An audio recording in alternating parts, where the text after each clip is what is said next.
Hey guys, welcome to the live stream. Been a while, but we wanted to come back with a really good topic today, camper van solar power systems.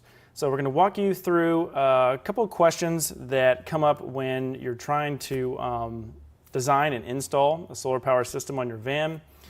And any time during this live stream, feel free to ask any questions, post those in the chat, and we'll take a minute and go through those. But we're going to get real quick into what we're going to talk about. So let's hop on over here to the computer. Again, talking about camper van solar power systems. These are a couple points that we're going to hit. We're going to talk about the benefits of having solar panels on your camper, how to connect a solar panel to a battery, the different types of solar panels, size and footprint of solar panels, how to choose the right solar panel, battery charging voltages and voltage profiles, what size charge controller do you need, and what is a battery monitor. So I chose these based on just kind of talking through when we were putting together the structure for a blog post that we're going to be putting on the website pretty soon. And by talking through these points, these questions came up. So this is a little bit different than maybe when you go just on the internet and you start looking up solar power systems, because a couple of these things are not mentioned all the time, especially charge controllers and how to size them, and then talking about the size and footprint of solar panels, because I think those are two things that might get missed. The first thing we're going to talk about is, let's see if I can bring this over here. We're going to talk about the benefits of having solar panels on your camper. So the first reason, or one benefit that you may have, that you will get from having solar panels on your camper, is you're going to have an additional power source that is adding power or supplementing the power to your camper van. So instead of just directly charging from the alternator to the batteries or plugging into shore power, you have another means of trickle charging the system. I say trickle charging because there's a big range in what solar means. So you could have a solar panel on top of your van. Let's just say you have a big motorhome manufacturer. They may only put maybe 50 to 100 watts on top of your van, and they'll call that your van has solar. But what that panel is doing is just due to the size, it can't really fully charge your whole entire system quickly. It's really there to maintain the battery system that is in the van, keep it from going below a depth of discharge that would actually harm the batteries, and that all depends on the chemistry of your battery and along those lines. So if you have a small solar panel system, typically that might be on a Class B motorhome from a large manufacturer. You could be starting off with lead acid batteries or AGM batteries. Those are still around in vans. Lithium iron phosphate is not widely used in the big names, so they're usually sold as upgrades.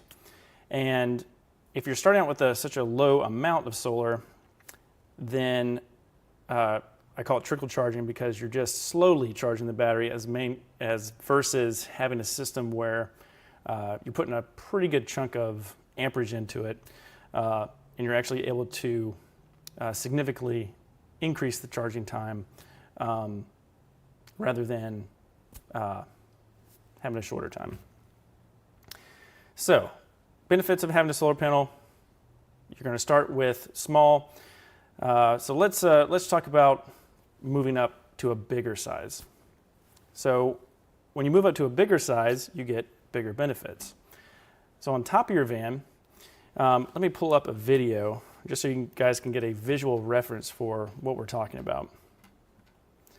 And if you're completely new to solar and you have no idea what it is, I've got a little demo back here of a bunch of products.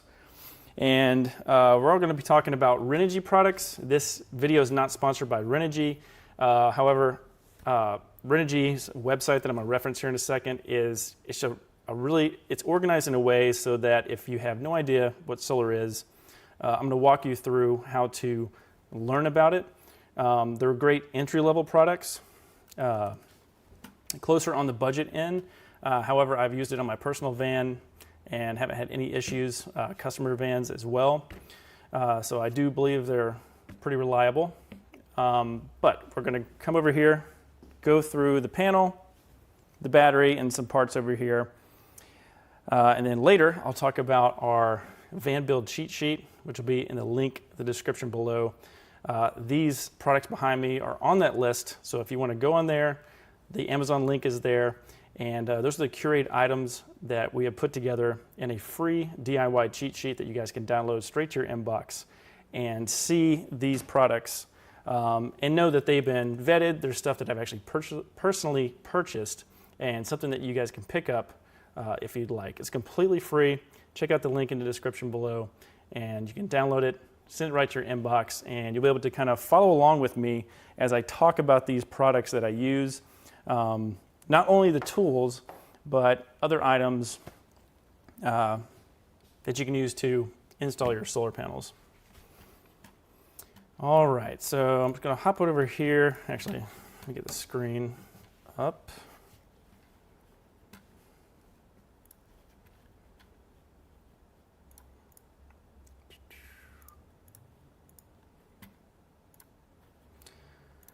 So along with these topics, we're going to be referencing these links right here.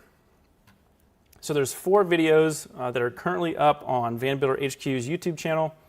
It's the roof rack installation, the roof and gland seals video that we put out on Thomas's van, talking about how we drilled holes in the roof and then sealed them with different types of glands and seals. You're going to be needing that for your solar wiring. The solar upgrade video, that video is going to show how we took a standard system that we installed on Thomas's van and then we upgraded it to maximize the footprint of the roof and get as much solar input as we could, but at the same time have a redundant system, as in we added an additional system so that in the event that the first system failed for whatever reason, you would have a backup system that was independent and could continue charging your system. And then finally, the Marine One van tour. So that's one of our newest videos. That's going through Thomas's 2020 all-wheel drive mid-roof Ford Transit. I'm referencing that video because I climb up on a ladder and we do an overhead shot, and you can see the layout. As you can see, let me back up here.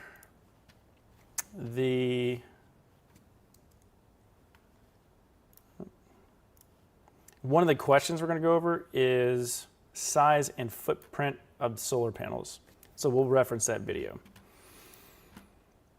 So yeah, we'll be using those. So let's go to get a picture of the roof. So we're going to head on over to let's do the Marine One van tour video.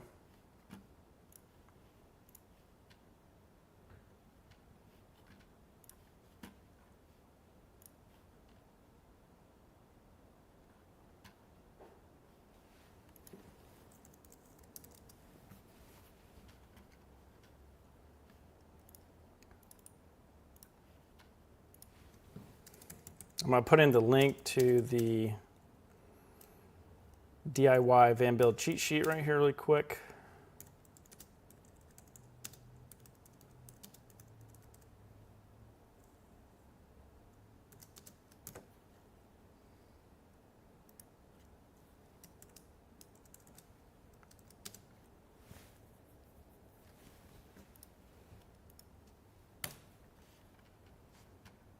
There we go.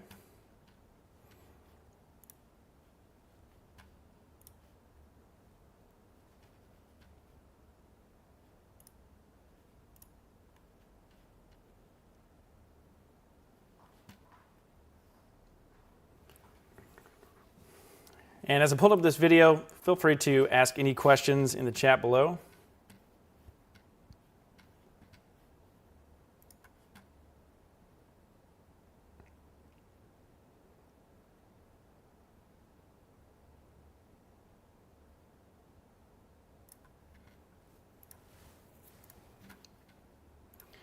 Okay, so this is Thomas's mid-roof 2020 all-wheel drive Ford Transit. And the first note that I want to make on this van is, it's a very interesting note. Let me get my face in here so we can chat. There we go. So the most interesting thing about a mid-roof Transit is with the roof racks that are made currently, you will get more square footage of rack space versus a high roof. That's because the angle of the high roof is much more aggressive and you actually have less roof rack space. So what was very convenient during his build is we went ahead and budgeted and designed 350 watts first. And you'll see later in the podcast that we post that I talk about how just a good rule of thumb, my personal rule of thumb is for every 100 amp hours of batteries, you want to have at least 100 watts of solar to charge them. So for example, this system was 400 amp hours in his van, and we coupled it with 350 watts of solar panels. So each one of these is 175 watts each. But the main point here is when I was designing this roof, the first thing was the spacing of the max fans. So as we go through this process of showing you guys how to design and install a solar panel system on the roof of your van, I'm going to start talking about the planning process. And your items are going to be brought up that have nothing to do with the solar. So the roof rack and the max fans. So independently, those are not connected to a solar system. However, they directly influence how much solar panels you can put on your roof. And if you do not put them in the correct location, the standard sizing of van panels or solar panels in the industry may not allow you to add as much as you want. Whereas if you would have shifted the fans forwards or backwards, you would have been able to use that real estate on the top of your van. So what we have here is, so if you can imagine these 50 watt panels, so there's 4 of them right here. If you imagine these 50 watt panels don't exist. So imagine it's before we added them and we just have these 2 175 watt panels. So the first thing I did was you want to write down anything that is cannot be moved or changed. So in the very rear of a Ford Transit, you have 2 cross members, not the roof rack cross members. They are the cross members for the sheet metal of the Ford chassis itself, or the roof of the van. And so those 2 cross members designate where the rearmost fan in a Ford Transit can be positioned, and that's why this one's at the very back. So this fan is the first fan that usually goes in when you're designing, building a van. If you're a DIYer, it can be very stressful, cutting into your $50,000 or $60,000 van. However, it's something you got to do, get that ventilation in there. But once you cut it out and you put the fan in, you'll notice that things start to be referenced off of that fan. So if I go forward, there is a second fan, the forwardmost fan in a Ford Transit. Now this fan, you have a little bit more flexibility. So where the roof, so I'm not talking about any roof rack components right now. When I mention cross members, I'm talking about the cross members that support the sheet metal of the Ford van itself. So if we can look right here where my mouse is moving, this is the same location as that cross member. So what I have is this max fan pushed up as far into this member as possible, allowing me to have as much space in the front of the roof rack as possible to mount this solar panel.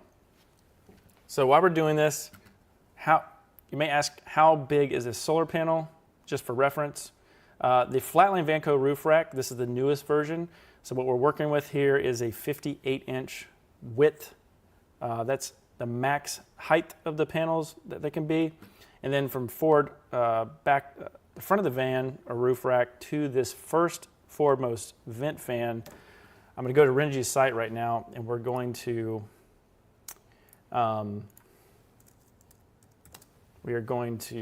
pull that up. So again, not sponsored by or affiliated with Renogy. I'm just giving you guys some great information.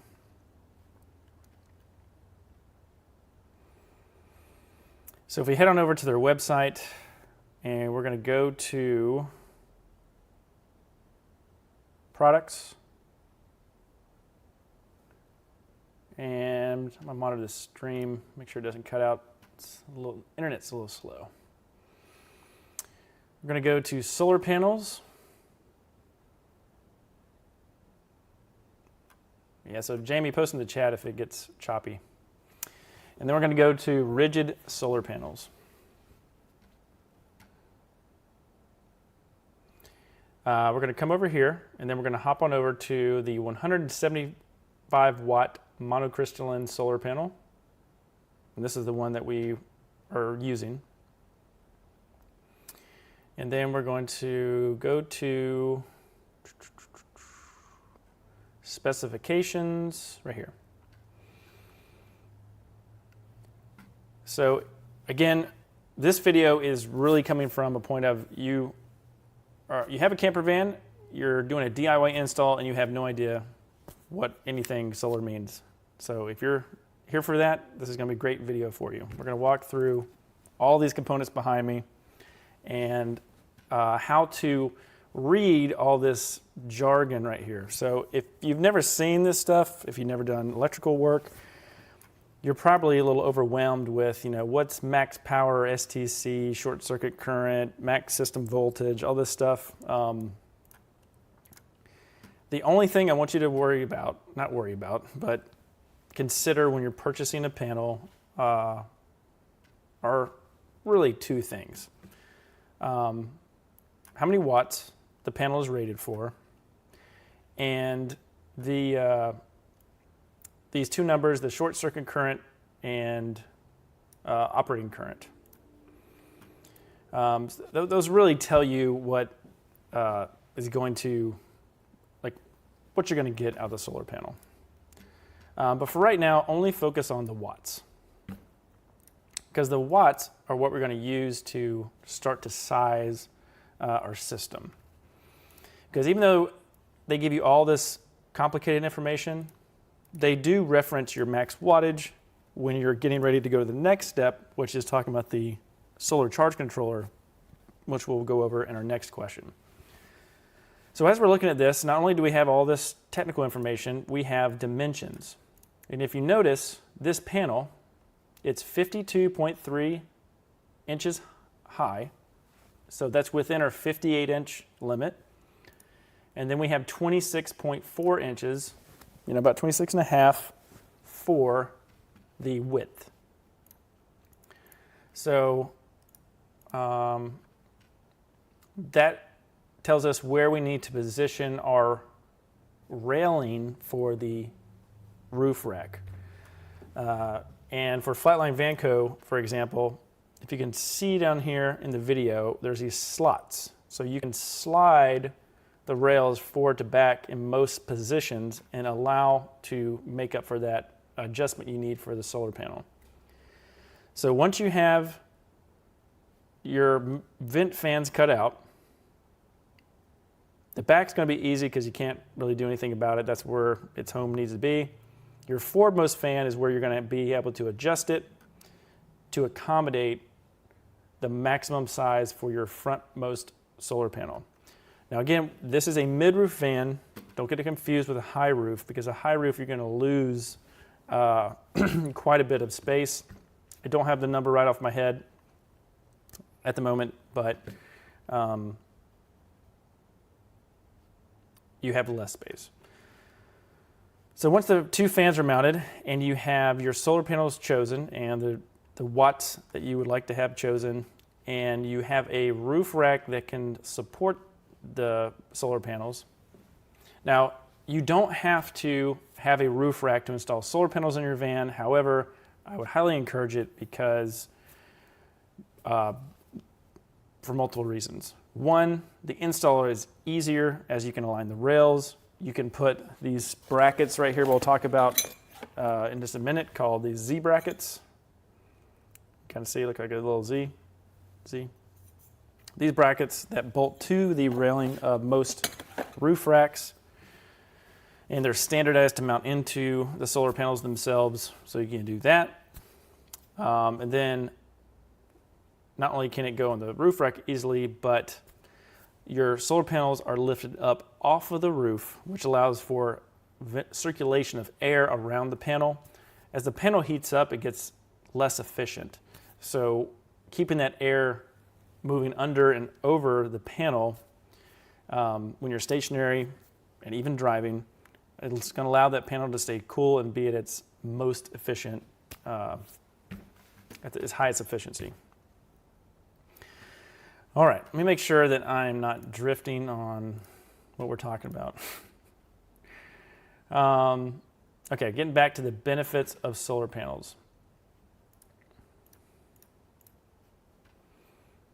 So another benefit of having solar panels is not only is it charging your batteries and providing an additional power source, but it's helping your van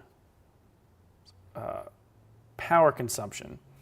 So if you can imagine, a solar panel is not going to work the entire day. You're going to have maybe maximum about 5 hours of good solar power coming from the sun, because of the sun's angle in the sky.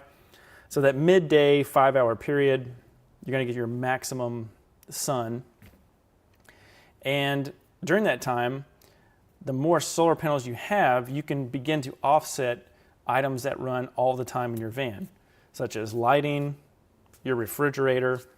And these are all items that you can calculate how much watts they're using and then work backwards and do the math to find out how much solar you could use to not only supplement but actually power while the sun is out those devices, and potentially not have to use your batteries at all for that window of time. So if you think about it, just imagine you have enough solar on your roof so that every day for 5 hours your batteries are not being used. However, you still have enough lighting. Your refrigerator is still running. You can maybe power your inverter just for momentary use. And that's the benefits of having solar in your van, or some additional benefits. And again, feel free to ask any questions in the comments below. We're probably going to go for a while here tonight, so don't be shy. Ask those questions, especially if they're questions that are not these topics that I'm going over. So off the top of my head, let me see if I can think of any more benefits of the solar panels before moving on to our next topic. So this is an indirect benefit, but if you have this much solar on top of the roof of your van, it actually is going to help you, especially if they're lifted up off via a roof rack. It's going to help you with keeping your top of your van cool. So it's going to shade it from the sun, give you a little bit of insulative buffer between the heat coming into your van. So that's just happens to be a benefit because it's almost like having a little roof on top of your roof.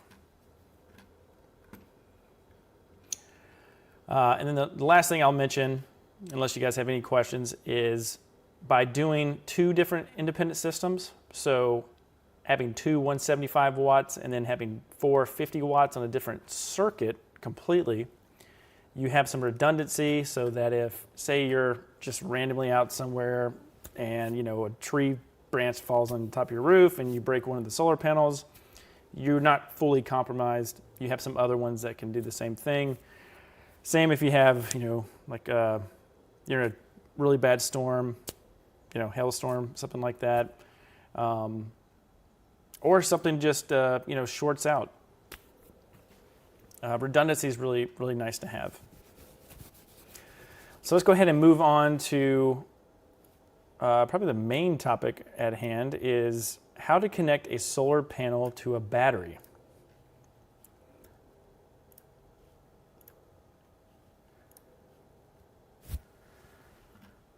So how to connect a solar panel to a battery. Can you directly connect a solar panel to a battery? Technically, it's possible. There are ways where a very small trickle charge to a lead-acid battery may be possible, but is not advised. And for the topics that we're talking about and discussing today, do not connect a panel directly to a battery. Number one, it's not safe. Two, it's just not going to work. So, how do we connect it? So back behind me, I'm going to go over what we have on the table, and then we'll just very simply go from the solar panel, the charge controller, which we haven't mentioned yet. I'll talk to you about what this is, and then to our battery. So think about, 1, 2, 3. It's very simple. It does get a little bit complex when you add more, but at the end of the day, it is very simple. Don't get worried. There's a lot of standardized parts. These parts, if you're wondering what exact part to get, check out the link in the description below for the DIY van build cheat sheet. That list has these items on there. It's completely free. Click on the link, download it. You can follow with me during this video on those products. So you can actually click on it, go to the Amazon link, and check it out while we're chatting. All right, let's go to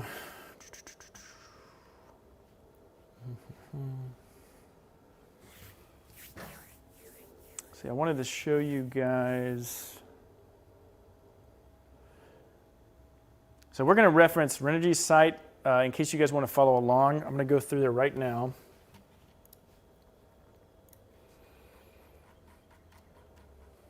Okay, so we showed you how to get to the rigid solar panels. So there are different types of solar panels: rigid, flexible, and then there's different styles. So different ways that those panels are set up: monocrystalline, polycrystalline, and bifacial. We will not be talking about those. We'll talk strictly about rigid solar panels and rigid monocrystalline solar panels during this live stream. So this is where the solar panels are going to be. We're going to be using the 175 watt for our example, although wattage does not matter. The next thing you need to understand is, so the rigid solar panel is part one of the whole thing. Part two is going to be how the power gets from the solar panel to the charge controller. So what is a charge controller? So let's go, I'm going to go to my drawing pad. Let me get here, 1 second. Okay.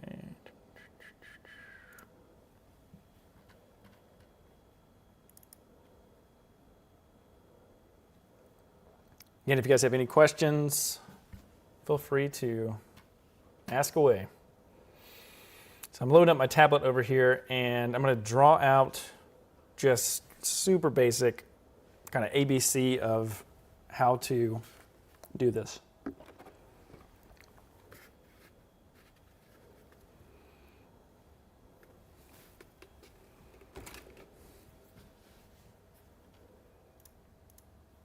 There we go.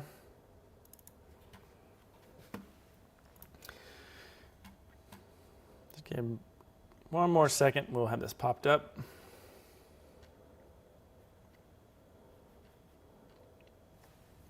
Okay, so we're going to go to a new sheet, and let's lay out our solar system, our solar panel system. It sounds weird when I say solar system. All right, so right here, we're going to go from we have a solar panel. Okay. And so I'm going to do the 175, just so it's kind of what we're talking about. And the first thing we're going to do is the solar panel is going to go to, power is going to flow from the solar panel, and it's going to go to the charge controller. So let's just call this, we'll get really DIY here.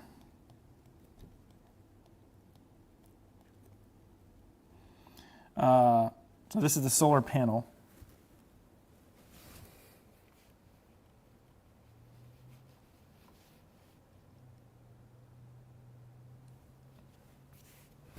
Then we're going to go into this is the charge.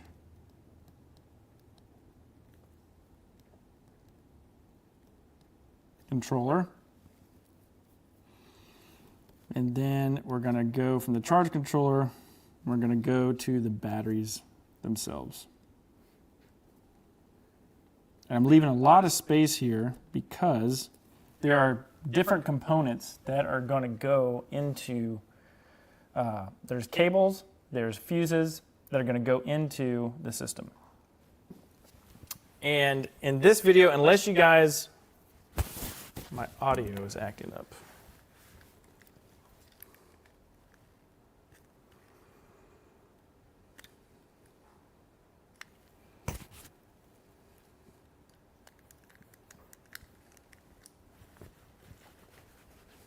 Let's see here.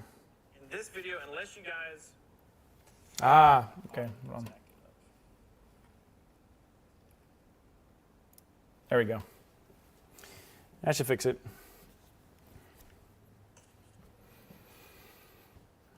Okay, should be fixed now. Should be fixed. Yeah, I had two microphones on at the same time. Thanks, Jamie. There we go. Yeah, it should be good now. So let me know if it's good. Should be good. Okay, it should be fixed now. Should be fixed. Yeah, I had two microphones on at the same time. Thanks, Jamie. Yeah, it should be good now. Cool. Let me know if it's good. All right, let me turn this other down. Okay, so we have our 175 watt solar panel, or just the solar panel. We have the charge controller. And in red, actually, let's do green. Maybe you guys can see this. So this is kind of step 1. This is step 2. And this is step 3. Easy as 1, 2, 3. So don't get overwhelmed by this.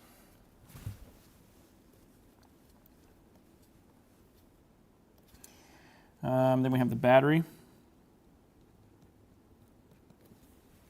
As far as battery goes, it doesn't matter what chemistry of battery you're using. So if the battery is lead acid,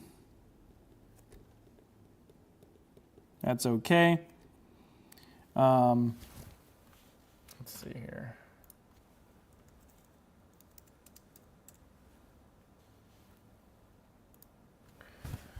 If it is AGM, or if it is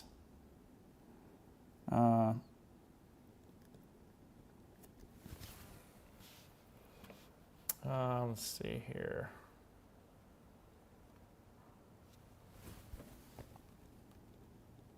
Or lithium, it's okay. So you can use any of those. Now the charge controller is going to be 2 versions. We have a PWM and we have an MPPT. So we got 2 different ones of those. And the solar panel that we're going to talk about today is, we are only going to talk about rigid,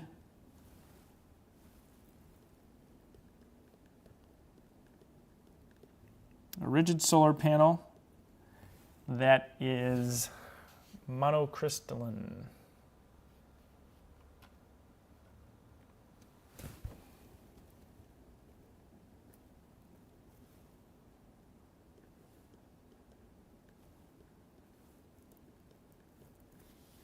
Okay, monocrystalline.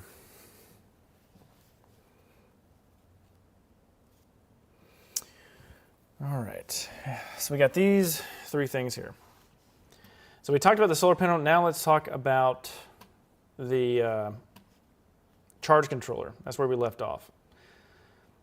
So the charge controller is going to do the most important thing. It's going to be taking the, let's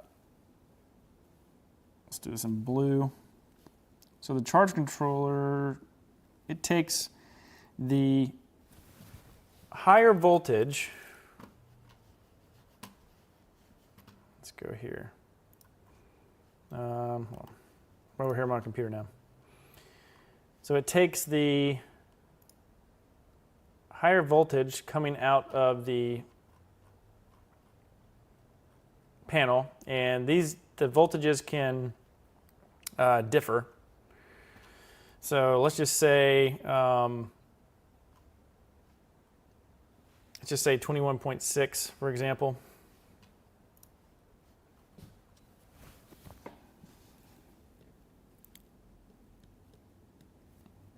Oh, geez, come on.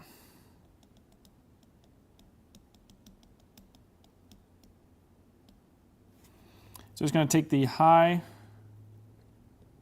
voltage of panel, which is higher than what the battery would like to be charged at. Takes the high voltage of the panel and converts it steps down voltage to battery spec.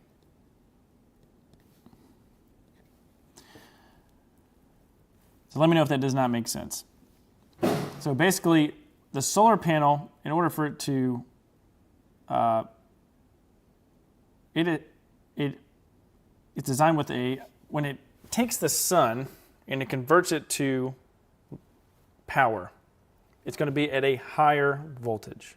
So if you know anything about voltage, and that's why if you guys are in the comment section here, ask away questions so we know kind of if you guys are starting from super DIY or you're looking to upgrade and you already have some experience. Definitely let me know some feedback from you guys that are watching.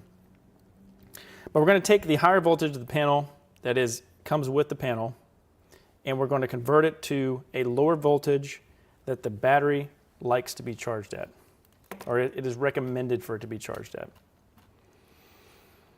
So I'm going to pop in a video here really quick that explains that. We're not going to watch it. I'm just linking this video so that you guys have something to go to.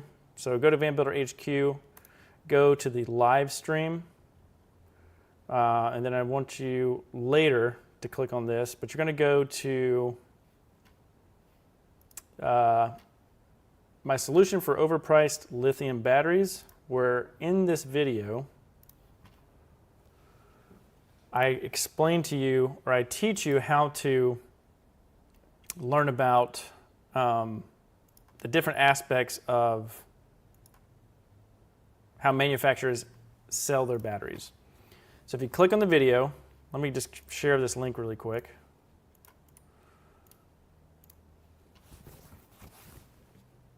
So this video that I just linked, in the video, if you can see the screen behind me, you see where it says charge performance.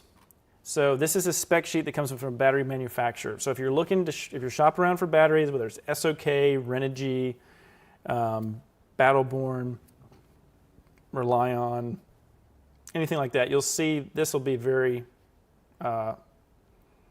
these details will be in there. So you look at our charge performance, and then you look for recommended charge voltage. It's 14.6. Now, if you're shopping around just for lithium iron phosphate batteries, this is the number you're going to see throughout those batteries. This is a normal charge voltage for lithium iron phosphate. So why is that important? Because when we go back here to our charge controller, we need to make sure that the charge controller, getting tongue twisted, the charge controller that we choose allows us to select between the 3 batteries over here.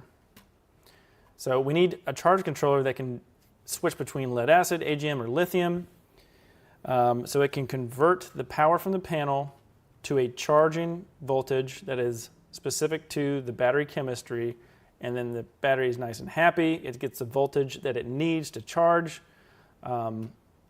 and everything is good. So let's look at some charge controller options. So back on Renergy's site, and we're going to look at charge controllers. So we're going to shop products, go to charge controllers, and we're going to see a bunch of them. All right, let me get my head out of the way here. So remember, we have 2. We have the PWM, which stands for pulse width modulation. That's not important. And MPPT is maximum power point tracking.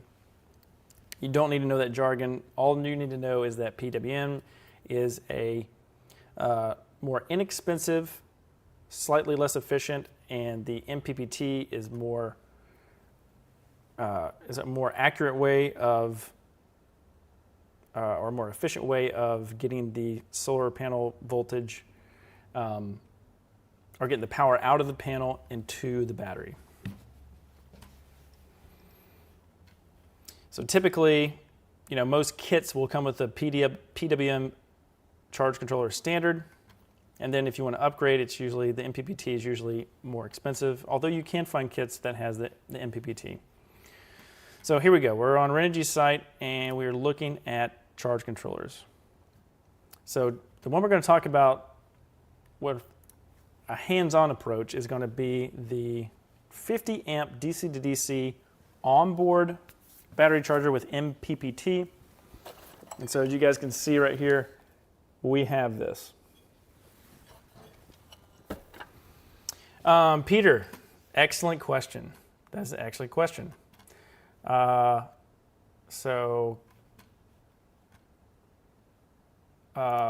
opinion is based off of another YouTuber's opinion, which is his name is Will Prowse. You guys may know him. He's very big in the off-grid power community, and he gives. I'm going to hop over to here. Let's see right there. There we go. So the channel is DIY Solar with Will Prowse. And to answer your question, Peter, yes, Amazon batteries are okay. But that comes with a caveat of there are particular ones that are okay. We've gotten to a point industry-wise, and this is just my personal opinion of what I've heard based on Will Prowse, for example, and others. The lithium iron phosphate batteries on Amazon that are, actually, let me just hop over here. Amazon.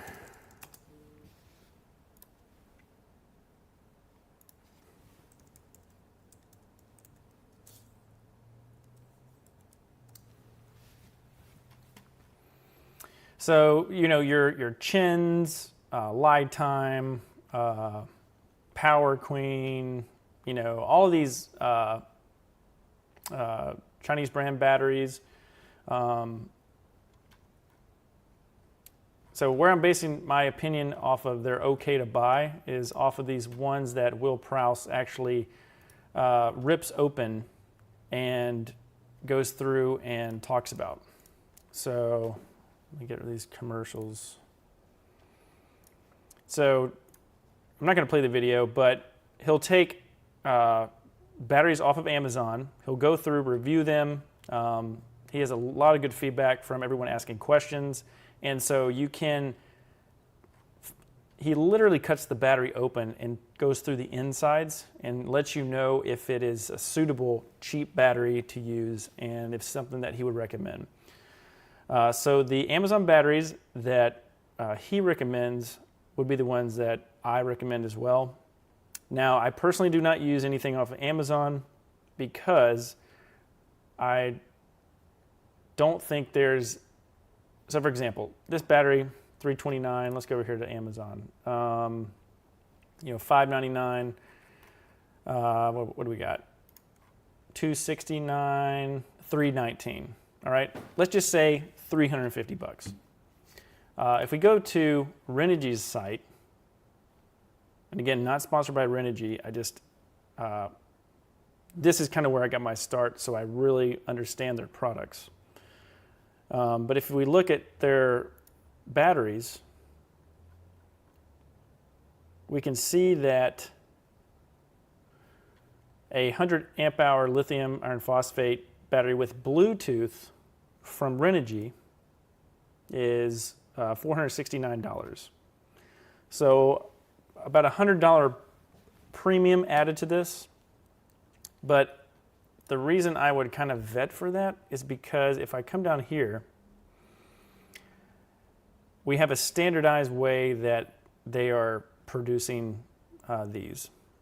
You have some type of direct support, some type of warranty, a lot of information. If you buy one battery and you buy another battery, you're not worrying about the battery changing inside the box where you can't see it. So for example, this video that Will does, this is an update video. So the first battery he bought to do his, cutting the whole top off, the first one he bought was designed one way. The second one that he took apart was designed differently. So there was even though the sticker and the color were all the same, the internals had changed and there was no, notification that there was a difference inside.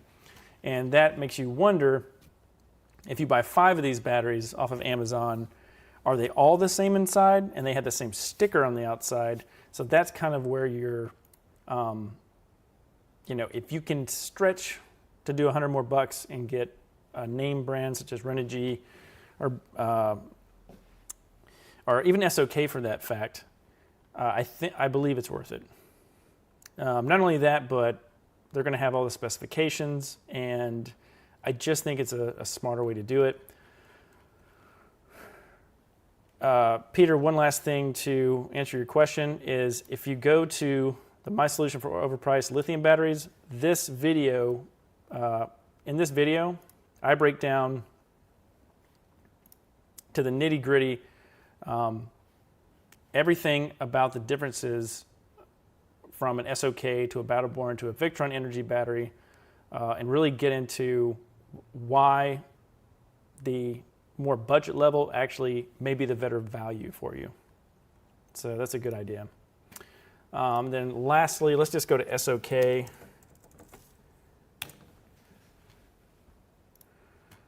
Just to get a price check.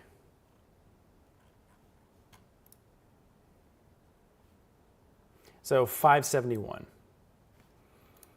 So we got $469 for Renogy because they're always on sale.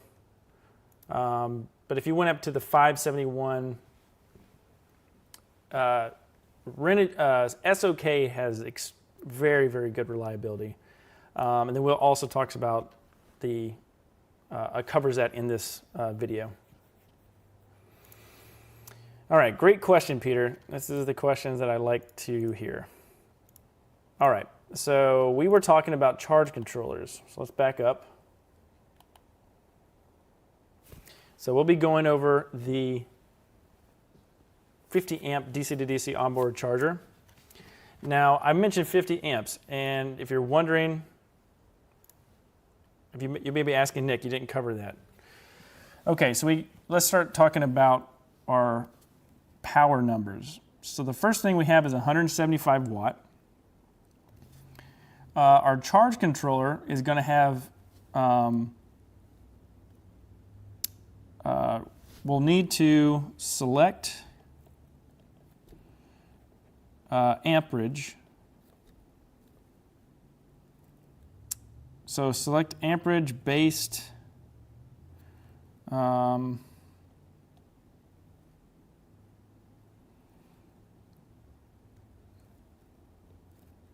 based on panel or solar panel wattage. Okay, so this is what we're going to, so the charge controller, let's see here. The charge controller is going to, you're going to select the charge controller amperage based on the wattage. So we're going to put in 50 amps.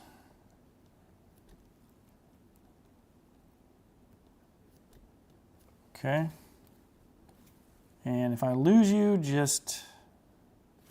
Oh, hey, Thomas. Didn't see you in the chat.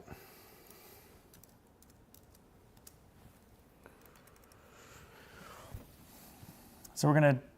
The amperage is how we're going to select the charge controller that we need. And then for the battery, let's just say 100 amp hours. Okay, 100 amp hours is going to be our other factor. So what's underlined in red is are the specifications you're going to need to have in your pocket when you go to shop for these components. All right, so we got 3. All right, I'm keeping it easy. It's 1, 2, and 3. The nice part about this live stream is you guys can rewatch it as much as you want to. If you have any questions, I always check the comments weekly, and if I have a quick answer, I will get back to it. If you don't hear back from me, it's because I'm working on an answer for a future video. So let's talk about the charge controller. Let me back up. And we'll go back to this screen so we won't lose it. Okay, so we talked about the solar panel and the wattage. So power comes from the solar panel, and it does not go to the battery first, because remember, the panel is putting out a higher voltage than the battery likes. So we need to make the battery happy. So to make it happy, we're going to have this little middleman, and he is going to take the high voltage and lower it to something that the battery likes. So here we go, charge controller. So this is what the Renogy version looks like. If you've watched a bunch of YouTube videos, which that's what we do these days as DIYers, we can't figure it out, we go to YouTube.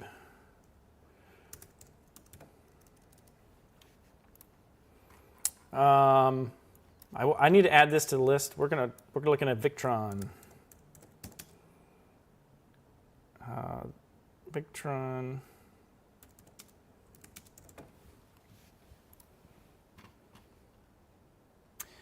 Let me fix something really quick, because this is going to be confusing. Let me change what it is, a charge controller, okay? But I need to change the word because it's going to get you guys confused.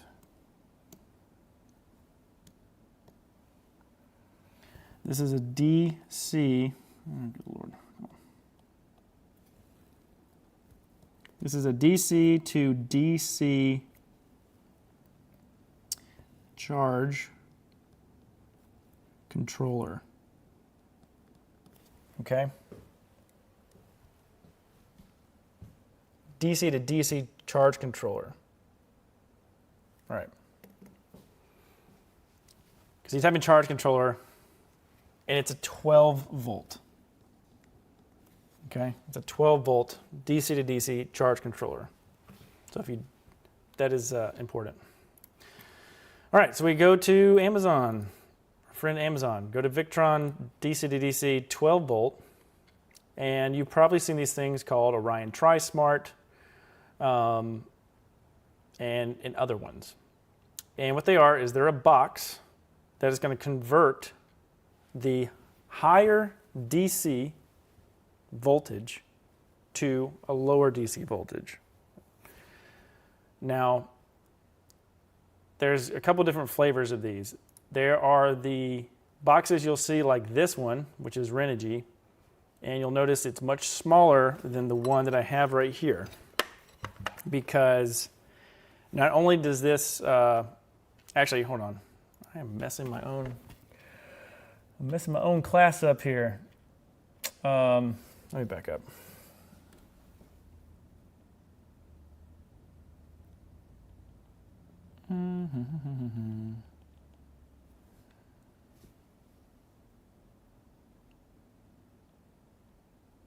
So DC to DC with don't you guys love live streams? It's very entertaining. DC to DC.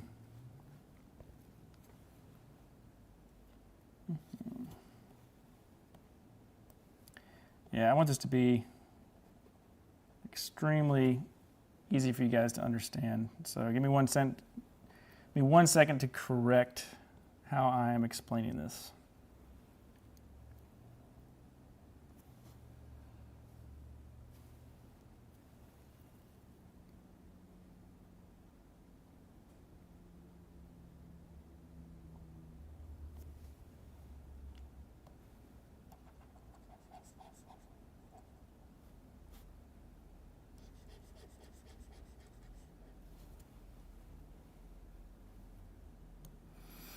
So if I refine it here, then the blog post for you guys later will make a lot of sense.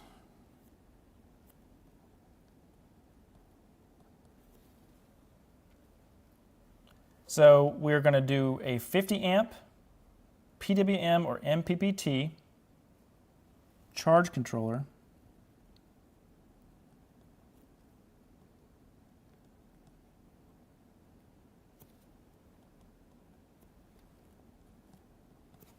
Okay. And we have this is plus a DC to DC charger. Now, the reason that I am making this more complex is because a more complex charge controller will actually make your install easier. Okay, I'll explain why. All right, back to the computer. So what we're looking at here is a DC to DC charger.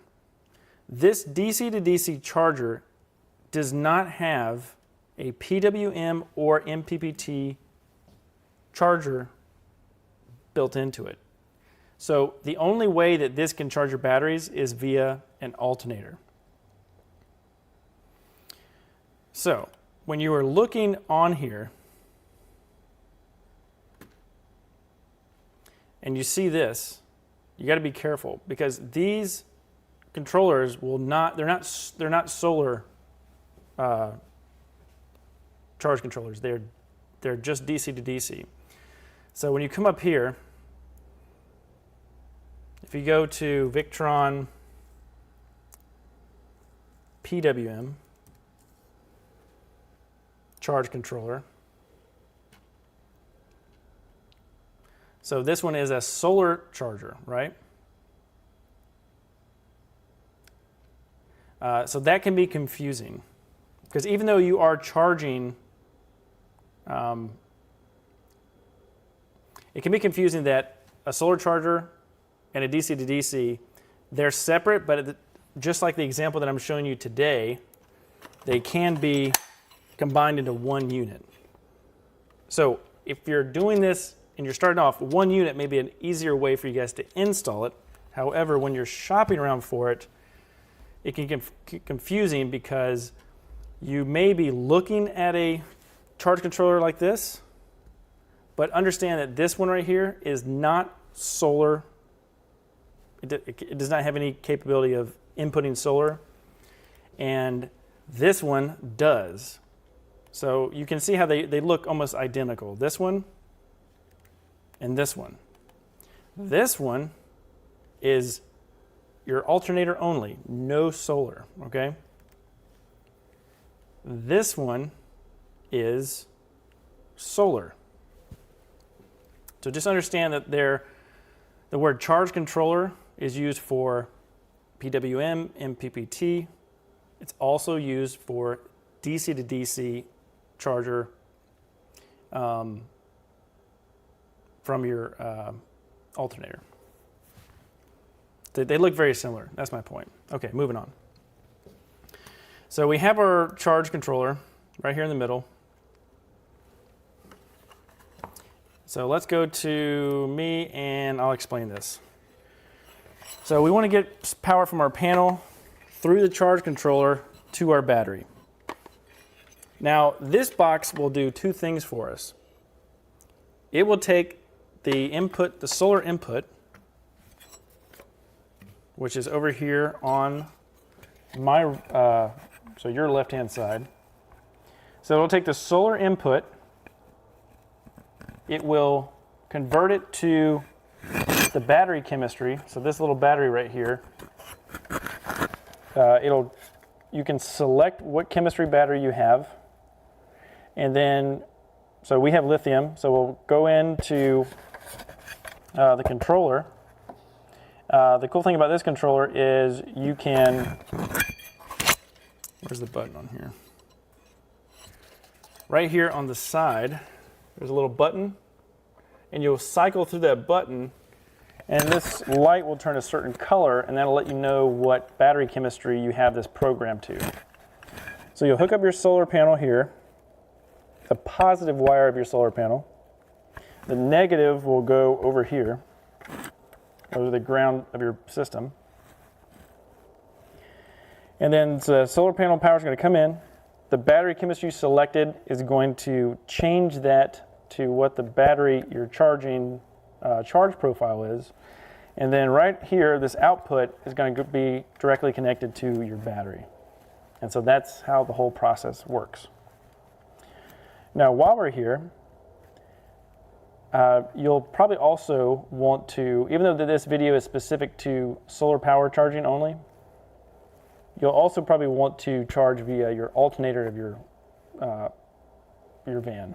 So the second port here, this terminal, you're going to connect this to your engine battery, and this can provide power from your engine battery. The DC to DC section in here, so if you look at my drawing, remember, the MPPT and the PWM have to do with the solar, and the DC to DC has to do with the alternator or your engine battery. So we're going to take the alternator and connect it here.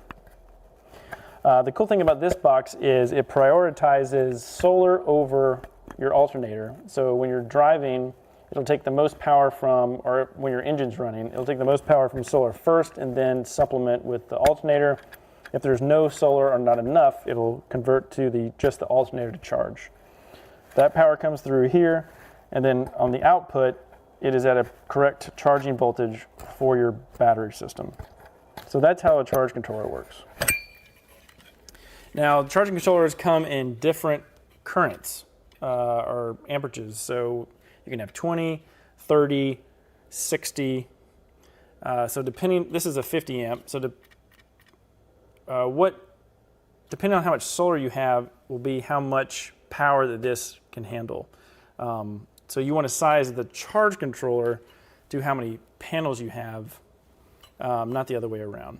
So the more panels, the more current you're going to need, or amperage you're going to need of this unit to withstand to charge your battery.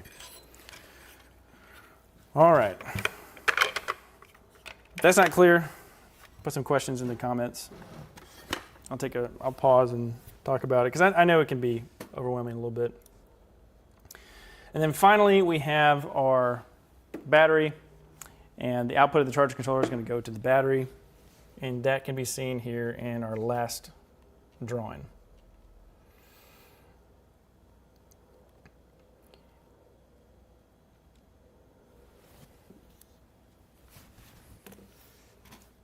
All right, let's get back to, if we don't have any questions, we're going to get back to our little list here.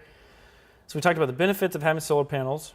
We just got finished talking about how to connect the solar panel to the battery. The different types of solar panels, we did mention that briefly. So we have rigid and flexible panels. And I'll go ahead and talk about flexible panels because there's some people that may want or may be interested in putting flexible panels on their van or trailer. So you may be watching this wanting to find out, different options.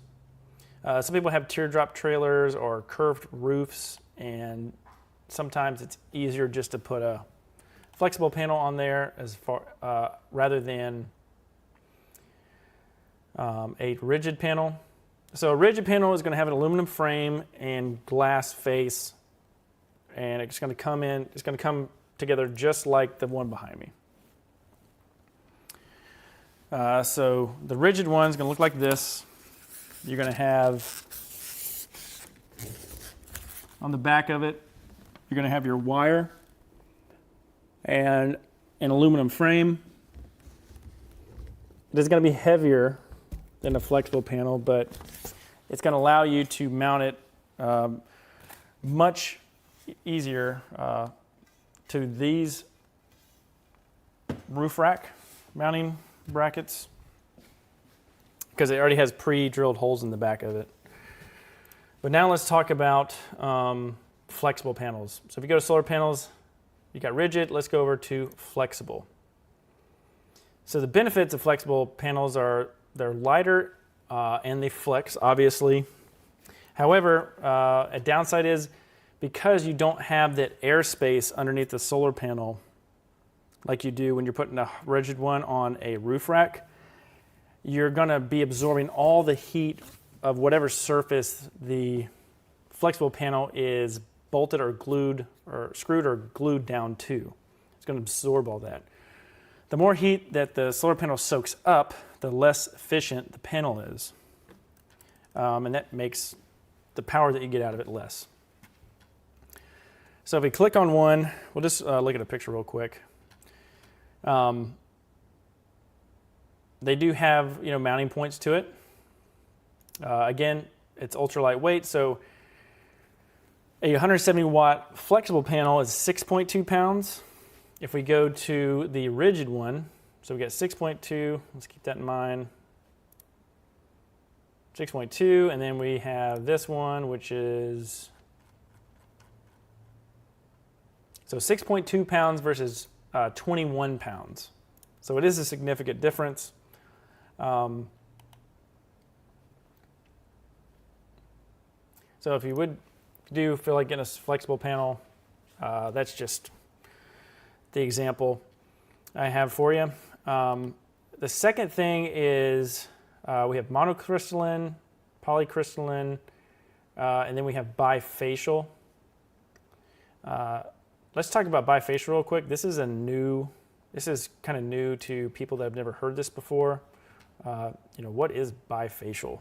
Well, it has two faces. So it's two faces of the panel, the front and the back. So as you saw the panel behind me, or let's look at this example. So you can see how this picture of this panel, it's white on the back. So there's no way the sun can energize cells on the back of this panel because there's none. A bifacial can increase the efficiency because it allows the reflective surface of whatever surface is mounted to absorb solar. or absorb the sunlight. So for example, most people have a lot of white vans, so it's a very reflective surface. So you could benefit from having a bifacial panel where the sun that is reflected off the underside of your van can be absorbed by the back side of this panel. I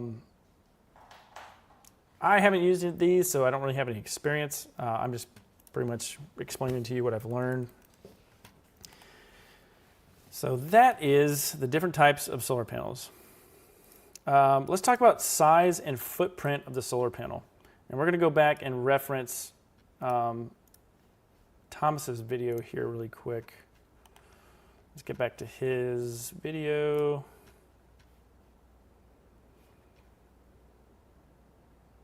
If you guys have any questions, put those in the chat. Happy to answer them.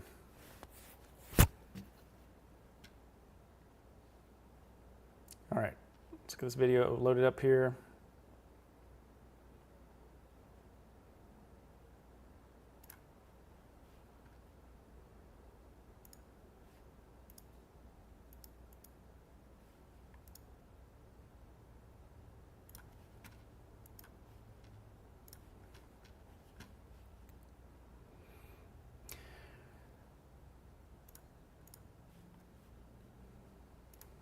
Okay, size and footprint. So we talked about this at the beginning of the live stream, so if you're just now tuning in, I might repeat a couple of things. But essentially, solar panels come in different sizes. We have 50 watt panel here and we have a 175 watt panel here. So between these two sizes of panel, first you're going to use that because you only have a dedicated amount of space on your roof, whether you have a rooftop mounted air conditioning unit, you have a vent fan, depending on what you have, that is going to designate what size panel you can put on there. So in order to put as much solar as you can on your roof, wattage doesn't necessarily matter as much as size does. So let's look at a couple options that we have on the internet here that is going to help you guys with maybe choosing the footprint. So if we go back over to the Rengy site, we're going to go and we're not really going to necessarily look at wattage right now. We're going to look at the footprint. So what does the panel look like? So typically you're going to start off with the 100 watt panels, and the 100 watt panel is going to be a smaller panel, a little bit different profile. It's not going to be as wide and tall as the 175 watt panel. So depending on how you couple those together, so if we type in solar panel van roof layout, just on Google, we're going to hop on and just let's look at some pictures. So we go up here, we've got a bunch of different vans, and on top of these vans we have different configurations. So for example, this van, and I'm just randomly picking these pictures out, but this one they decided to put their vent fan over here so that they could lay out these panels and then add two other different panels. So you can see how different size panels, this one specifically, there's different panels available, and that to me is what is the most important thing to look for, is how you can fit these. The second thing will make your wiring much easier, and that is once you've decided on what panels will fit on your roof and in what footprint, try to get those panels to be as much of the exact panel, the same panel as you can. The reason is, look at this. We have 1, 2, 3, 4 slimline panels. Technically, we could have two slim lines and maybe one 100 watt panel right here, or 175. Now, the reason why this person, I don't know them, but the reason that I can see that they would do this is when you're connecting solar, it's not good to mix and match the solar panels. So mixing a 80 watt or 100 watt panel with a 175 watt panel is actually going to downgrade the efficiency of that panel. So by using the same exact panel, and just doubling this one up here to make up what would be like a 175 watt, for example, you can wire these together and go into one charge controller. If we go to a different van, I'm trying to find a van that has multiple sizes. Let's see here.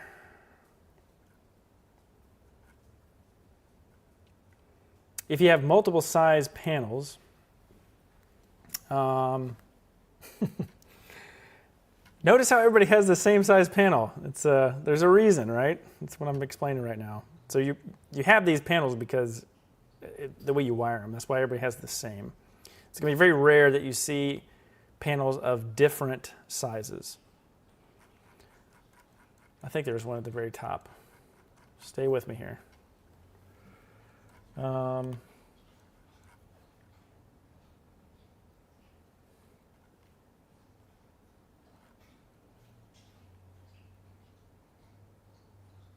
solar panels, different size. Roof rack.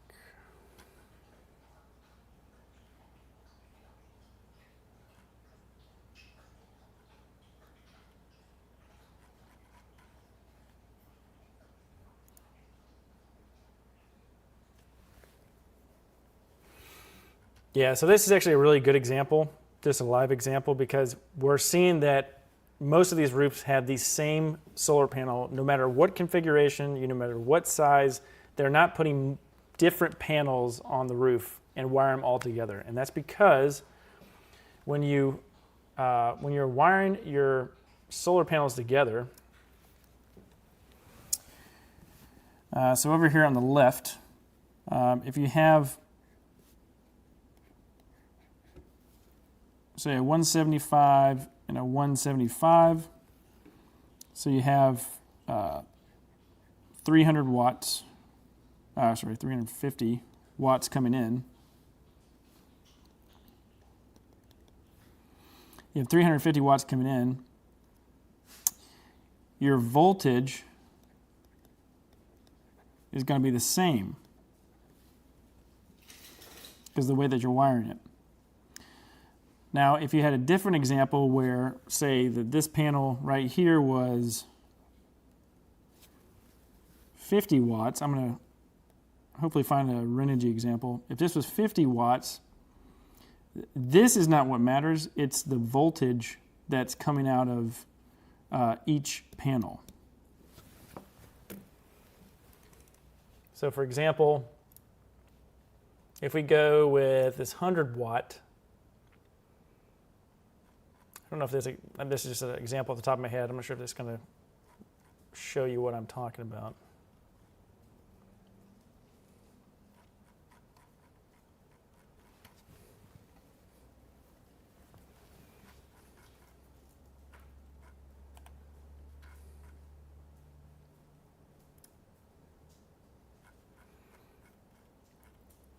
So our 175 had a 21.6. And let's just go with this 100 watt. So you see we had 21.6, but this one's 24.3.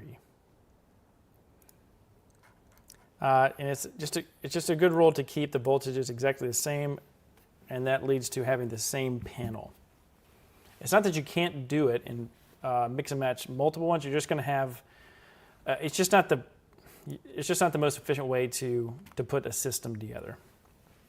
So just keep that in mind.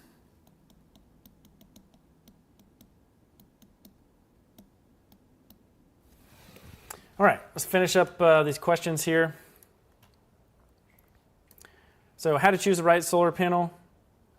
Now we're going to get into, that's what question we're on, how to choose the right solar panel. So now we're going to get into why these numbers, how these numbers make sense. So your limiting factor for how the power is going to get to eventually to your battery, the limiting factor is the charge controller. So your solar charge controller. So this number, it needs to be sized higher than the amount of current coming through your panels. Typically, it's almost about 50%. So about 50% efficiency. Let's go to, so we're going to go to Renogy. So we're going to work with an easy example here. We're going to have a 100-watt panel, and let's see how many solar panels, here we go. So we're going to find out how many solar panels we can get and what charge controller will support that. Here we go. So we're going to go to, let's do 30 amp. Some people might not have an alternator that can support 50 amps or higher, although rare. We'll talk about that in just a second. So let's go to,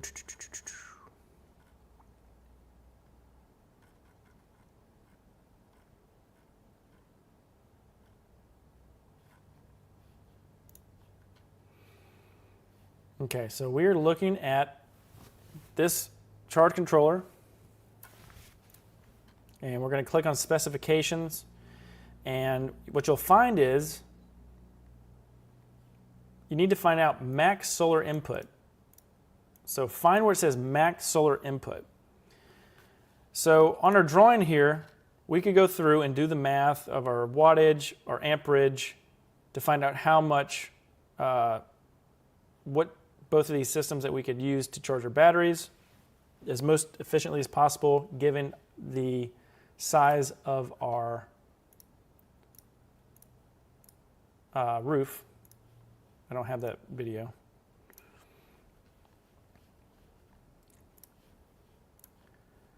So the charge controller is 400 watts. So now we know that without doing math, if we buy this charge controller, we can buy 4 100-watt panels, and it will be able to handle the amount of, when it's full sun and the panels are getting as much sunlight, we know that this charge controller can handle the amount of power coming from our solar panels. Now, this 30 amp that you see here, this has to do with the DC to DC is what it has to do with the DC to DC coming from your alternator. So if you just want a charge controller that is not have a DC to DC with it as well, then we're only going to shop for a MPPT or a PWM. So since we're doing DIY, let's go with a PWM. It's a very inexpensive controller. You can see here, 70 bucks, 60, 50. So for example, let me back up. Let's go with, since those are so inexpensive, we might as well just go ahead and upgrade to an MPPT charge controller. And we'll use the example that we used on Thomas's van. So for Thomas's van, we added 200 additional watts of solar, and we went with a Rover Elite 20 amp charge controller, solar charge controller. So Thomas, if you're still watching, there is a Bluetooth adapter, a BT-2 that you can plug in and check it out on your phone if you're curious. So this is the controller, and if we click on specifications and we look for max solar input, we have 260 watts. So we installed 200 watts on his van, and this controller can do 260.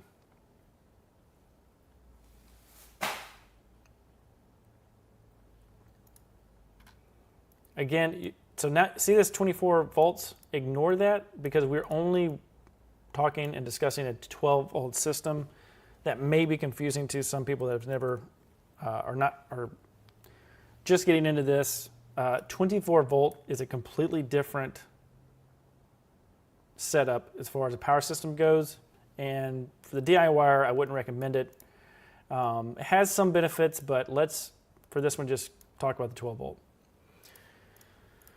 So if you have 12 volts at 260 watts, technically you have 60 more watts, whereas if you wanted to wire an external plug and add a little bit more, like maybe a panel outside of your van as to supplement your solar, this is how you can start to calculate for that.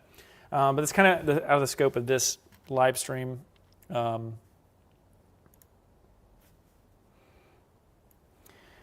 So that is how to choose the right solar panel. You're choosing a panel, you're choosing a charge controller that can support the maximum amount of solar that you're getting from your panels. So one last time, your charge controller, the amps need to, the wattage of this needs to be in line with the amount of solar panels you're purchasing. All right, next we're going to go to battery charging voltages and voltage profiles. So if you guys want to, you can probably just copy this and try to get some images here. Okay. So if you Google battery charging voltages and voltage profiles, so we're on this section. We got 2 more questions left. If you guys have any questions during this live stream, go ahead and put those in the chat.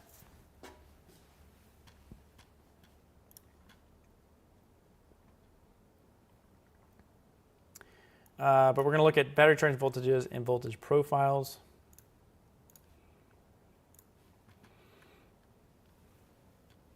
So if we go to, let's see if we can get a good example here.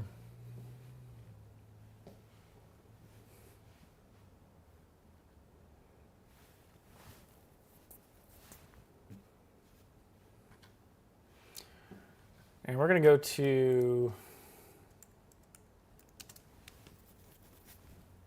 to lithium iron phosphate.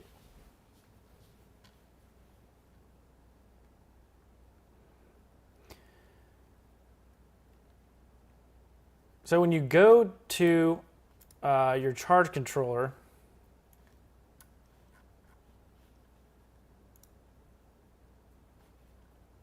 and you're looking it up, now let's go to this 50 amp really quick.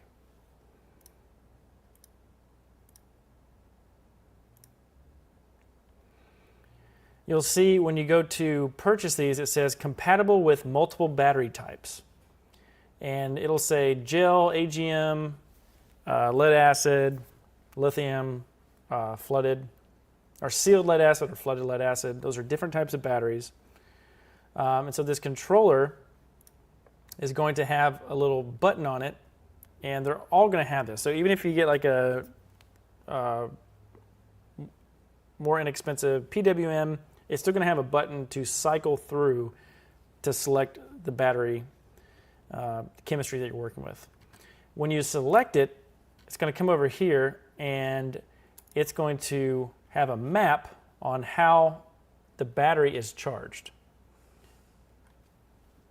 It's important because batteries have different profiles. That's why you can't charge a lithium battery with a standard battery charger.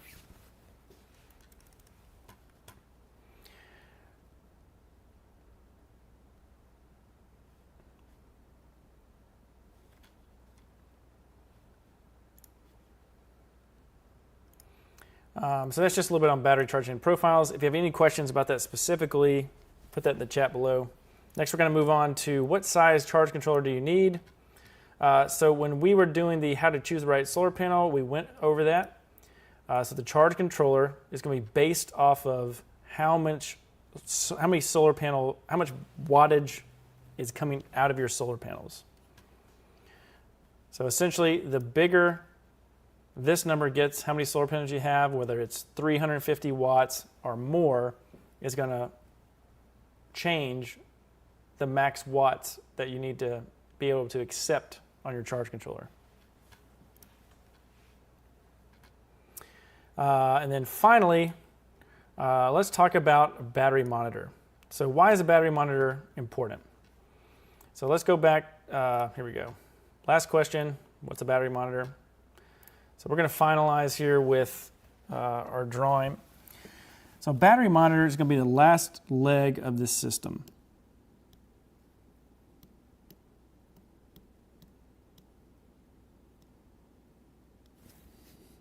We'll do an arrow.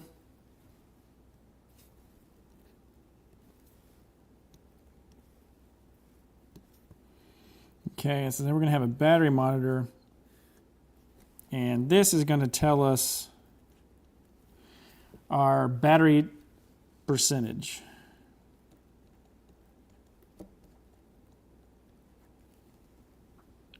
It's going to be our battery charge and incoming current.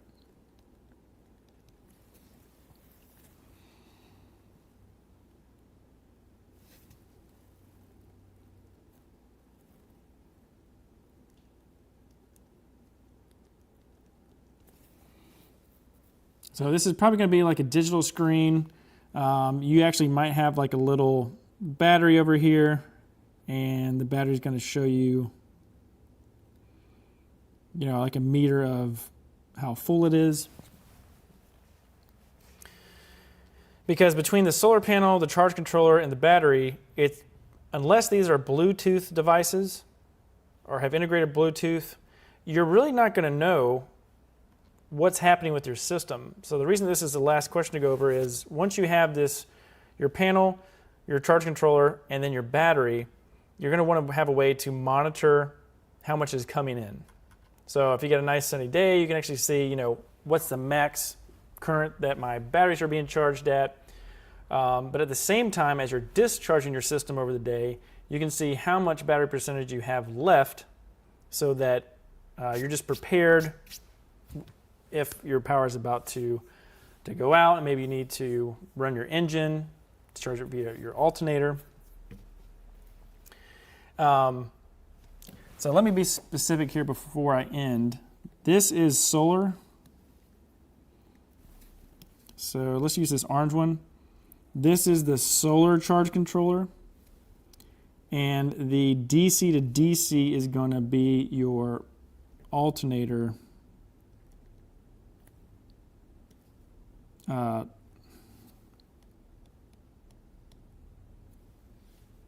me pick this up. There we go. We're getting ready to end the stream here in just a little bit, so if you guys have any question, go ahead and ask them, and yeah, I'd love to hear your questions.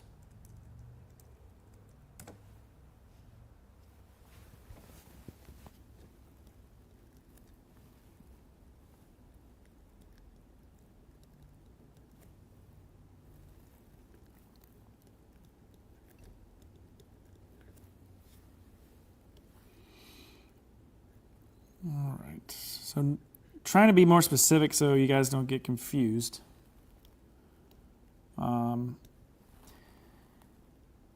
PWM MPPT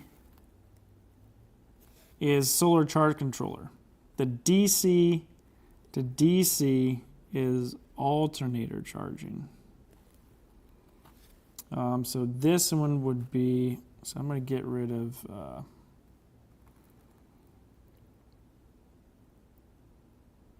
we'll keep 50 amps.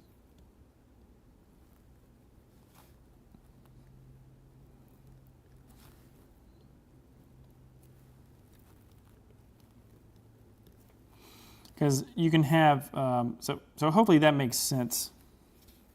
Let me erase this and link this together.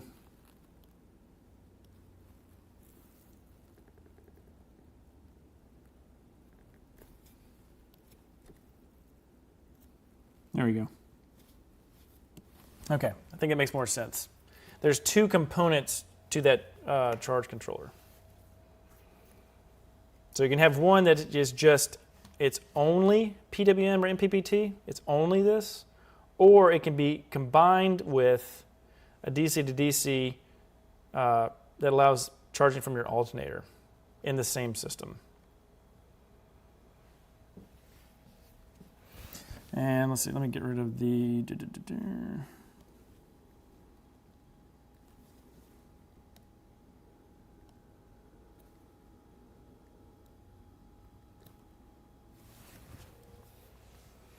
Okay, so last but not least, let's go to Renogy one more time. We're going to look at their,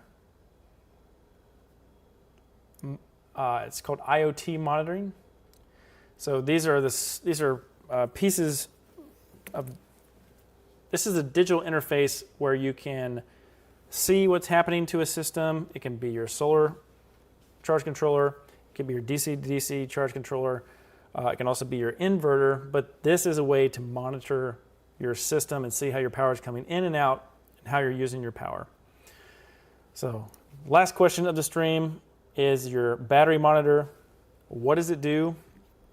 It is a way that you can see how much power is being drained for your system and how much charge is coming into the system from the solar. That's going to happen when your engine is off, the sun is out, and it is bringing power into your van, and you'll see it displayed here on this display. And it can it'll show it in two different ways. It'll be either watts or amperages, or amps. So the amount of amps coming in or the amount of watts coming in. It'll show you both. It'll also show you time with the current draw level. So if you have a fridge and lights on, if you have those on for an extended period of time, it can calculate how long that can be sustained with no more power than what's coming in. Peter, excellent question. Inverter chargers. Let's talk about that right now.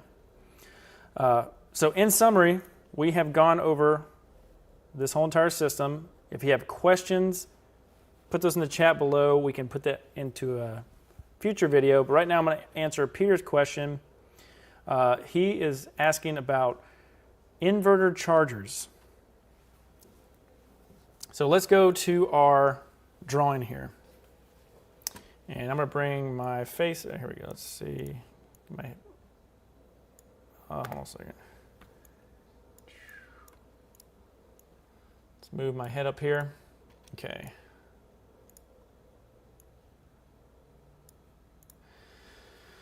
So an inverter charger is completely separate from everything we talked about. And this is a good thing. This is a good thing that it is separate. So today is your lucky day, guys, because I just realized I didn't talk about these products, so I'm going to go over these products. And we're going to talk about an inverter charger that I just happen to have sitting right back here on the shelf.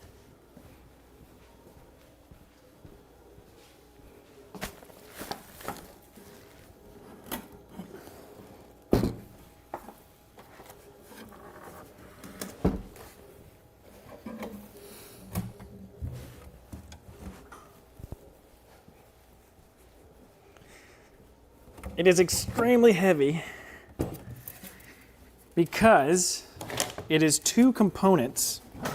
It is two components built into one system. Okay? This is a Renogy 3000 watt inverter charger. So it's an inverter first and a charger second. Let's look it up online. So let's go over here and we're just going to go to inverters, inverter chargers. Okay, let me back up.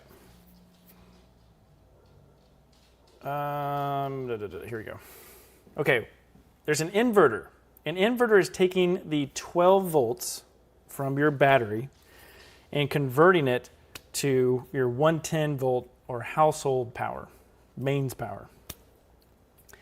The inverter charger is doing the same thing, but it has the additional benefit of being able to take shore power, so either from your house or an RV campsite, and being able to plug in and back convert the 110 into a chargeable 12 volts to charge your batteries. So before we look at it, let's draw where it would be in our system. So the blue lines are indicating, essentially in this drawing, how things are connected. So we have our 175 watts going into our, I'm trying to refine this because maybe I'll use this as a thumbnail. Let's see here. So I love these live streams, guys. I get to talk through kind of my thoughts on this, and things change. So by you guys asking questions, it helps me dial in how I explain this much better, hopefully. But these blue arrows are kind of showing us how it goes. So power's coming in from the solar panel. It's making its way into the charge controller, and then it's making its way into the battery, and then the battery monitor. So where is the inverter charger? So let's go ahead and draw it. So down here, this is our inverter.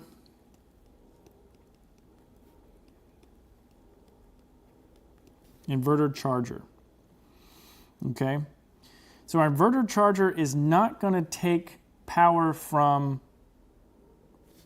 solar or the solar charge controller or the DC to DC. It is actually going to take power from a 110 volt source. Okay?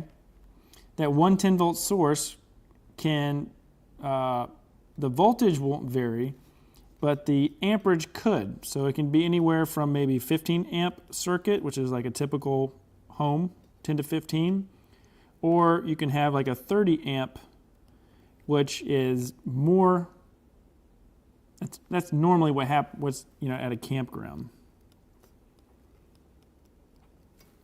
Okay? So that power is going to come into the inverter charger and provide power. And then what's going to happen is, let's do purple. So right here we got 14.6 volts that comes out of the charge controller to charge the battery. And guess what? What's coming out of the inverter charger is going to be,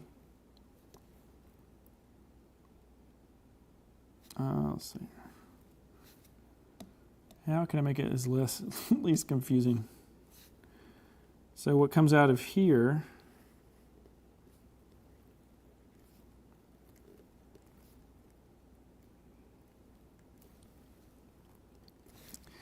So what comes out of the inverter charger when it's plugged into shore power is we're going to have, let's see here.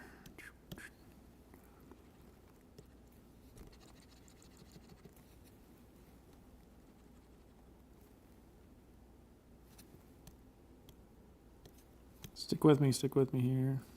We got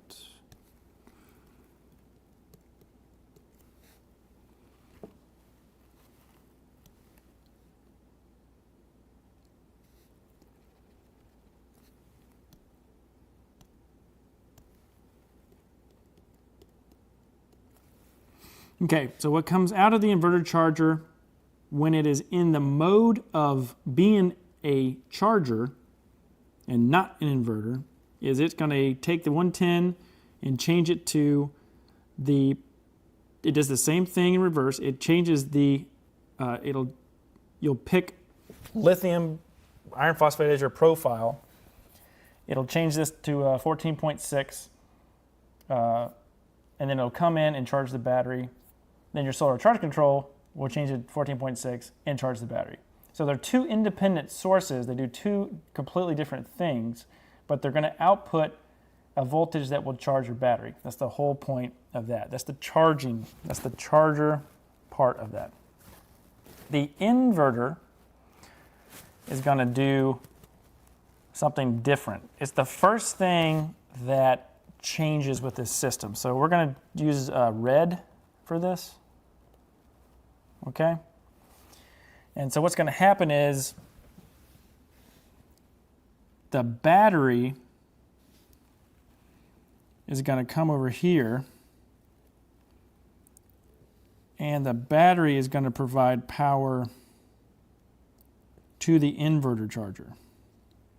Okay, so these arrows are going to help you guys understand the flow.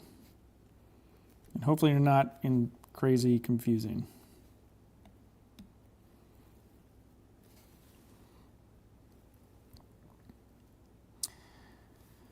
So the inverter part is going to take the 12 volts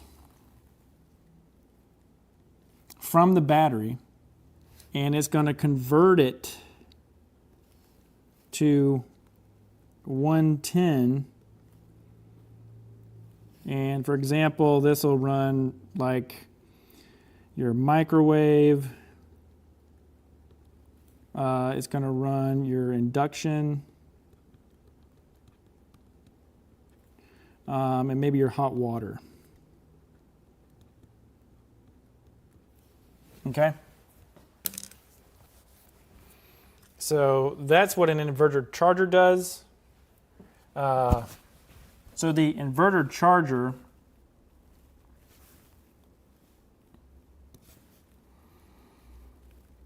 this is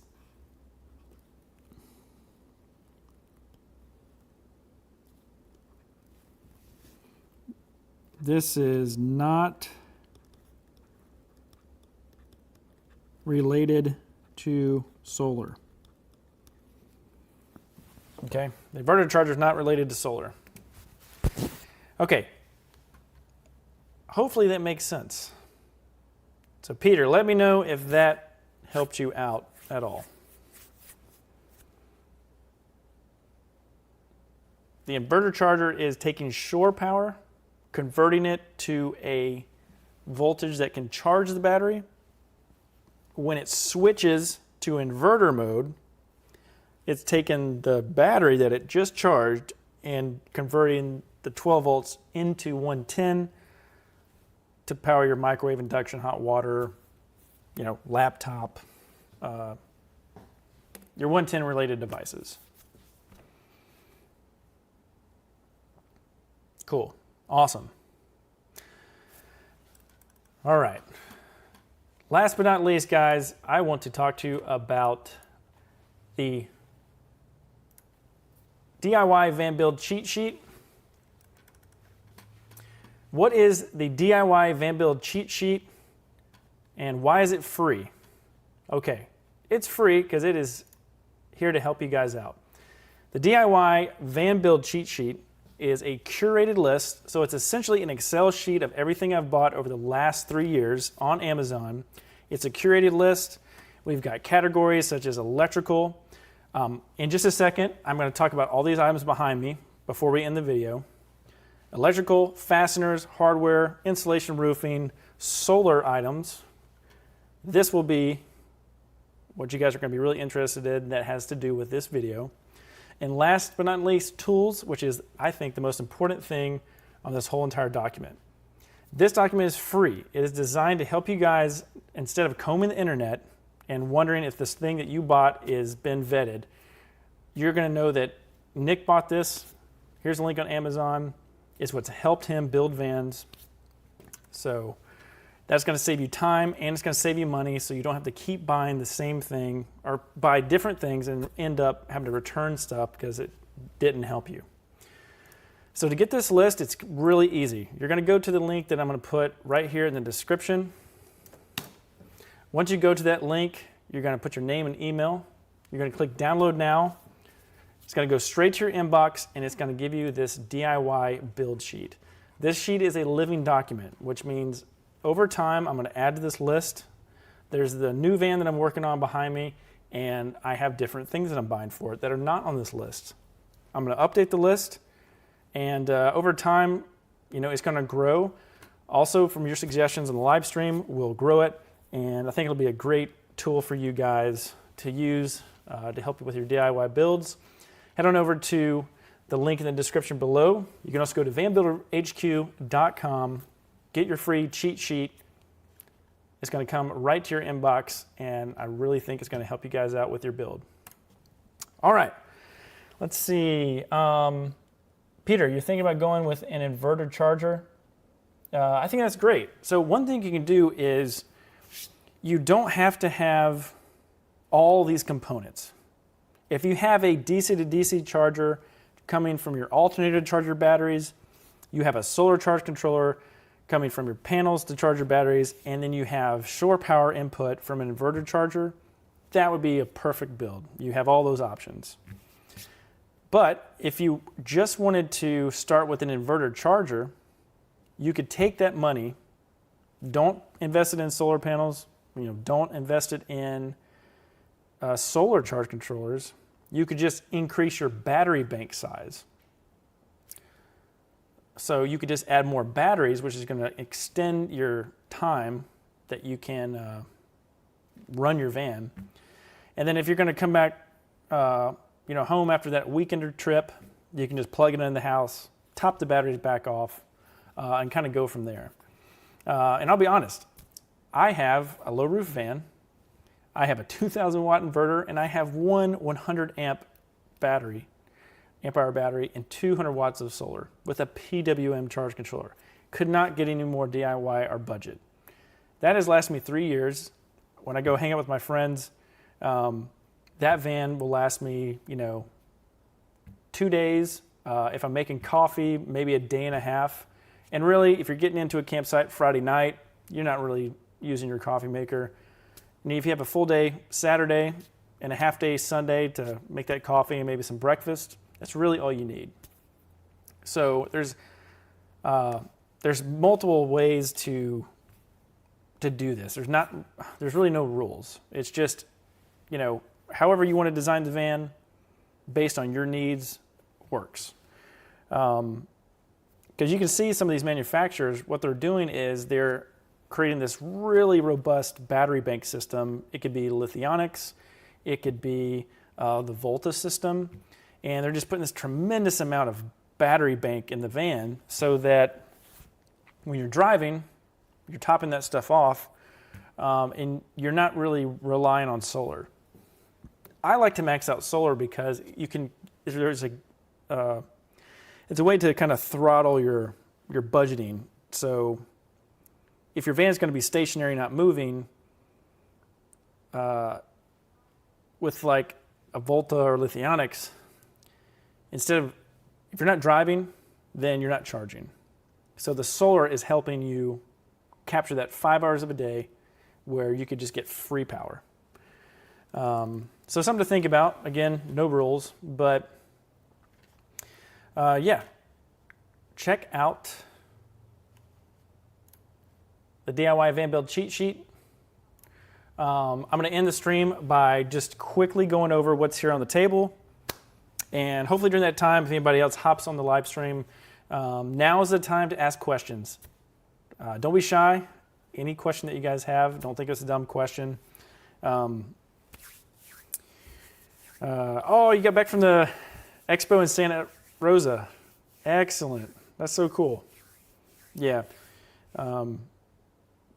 Planning on going to a couple of these expos that are coming up. And my goal is to begin going to the expos in July. So we'll go ahead and check that out. Let's go over these things right here. Again, ask away. Yeah, glad you enjoyed that weekend. Internet Fan Expo is just a great place. Good vendors, good products. Okay, we just went over this inverter charger. It's very heavy. Let's see how heavy this thing is. Inverter charger. Oh, Inverter charger.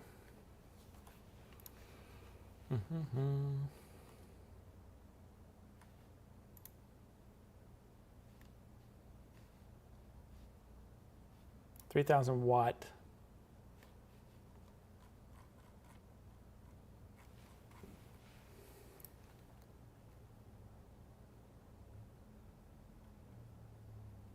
This thing, 63 pounds. This thing is 63 pounds. 63 pounds. Yeah, it's not light.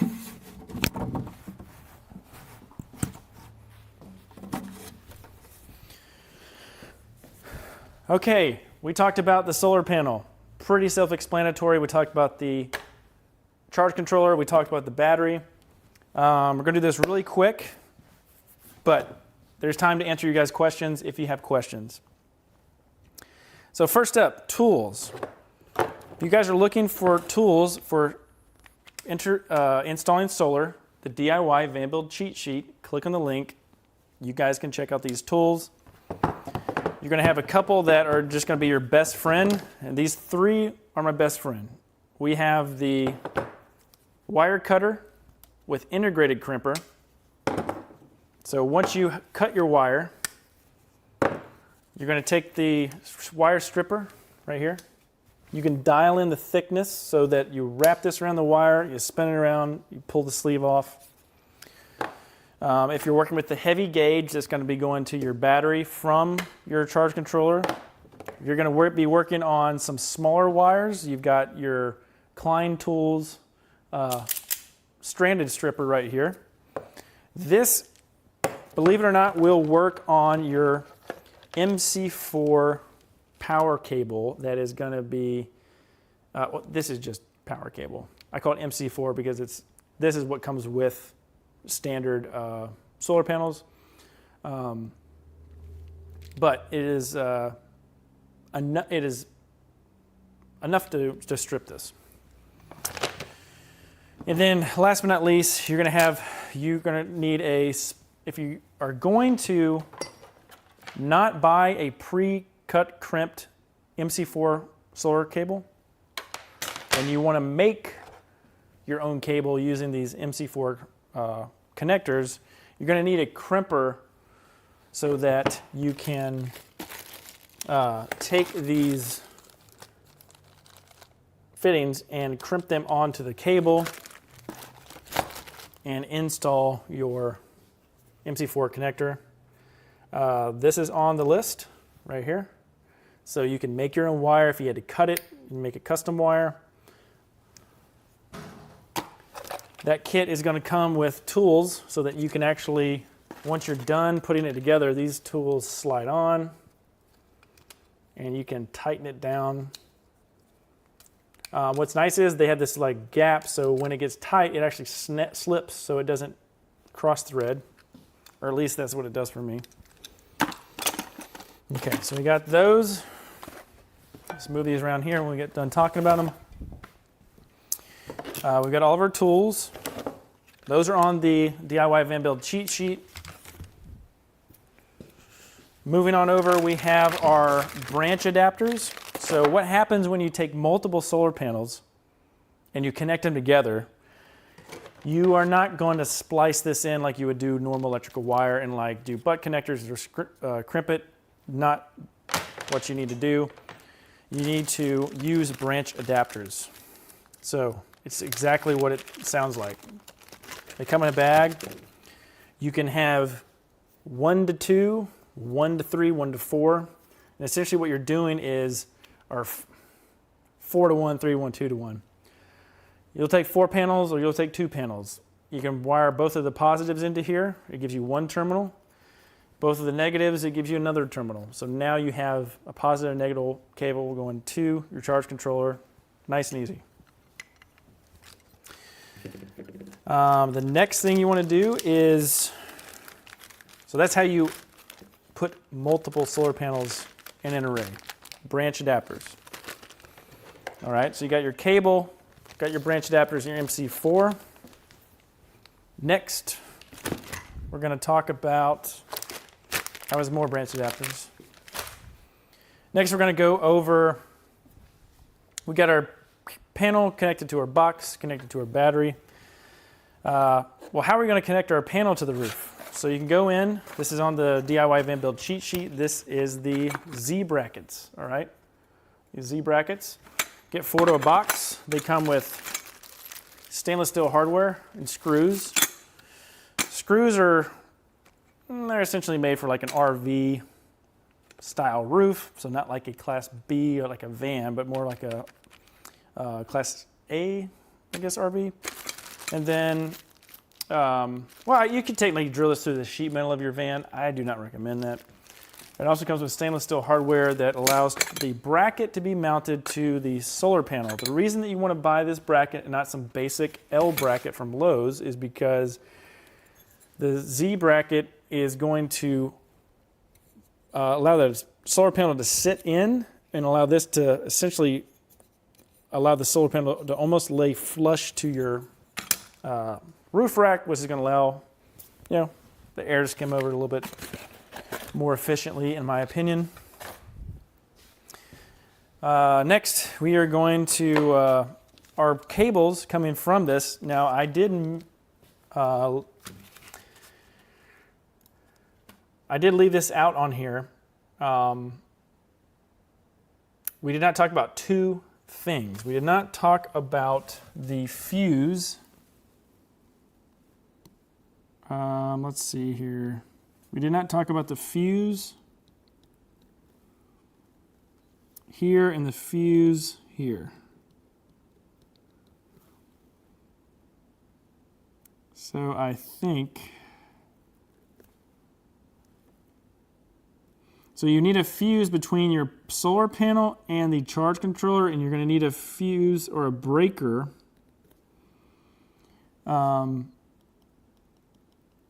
A breaker here.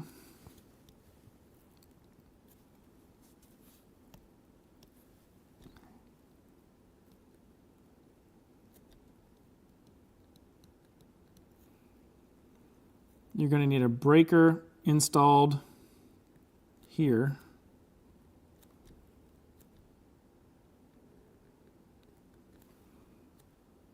And then you're going to need a fuse installed here. Okay. So let's talk about that really quick. I know I missed it during the main part of this, but it's okay. So you're going to need an inline fuse for the positive lead coming out of your solar panel. This inline fuse, the amp rating for this fuse is going to be dependent on how